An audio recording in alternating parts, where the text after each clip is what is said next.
రేపటి రోజున వీని పిల్లోళ్ళు వీని తరాలు కూడా వచ్చి ఆ ఆలయం మీద అక్కడ బ్రతికి అక్కడ జనాల్ని భయపెట్టేదంటే వీళ్ళేమి కొట్టి రౌడీజాలు చేసి అట్లా భయపెడతారనుకోవద్దండి.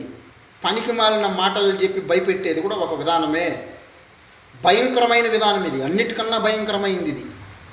మాటల ద్వారా భయపెట్టేది, లేనిపోని ప్రమాదాలని నీకు అప్పుడు వచ్చేస్తుంది ఇప్పుడు వచ్చేస్తుంది అనేసి కల్పించి భయపెట్టేది.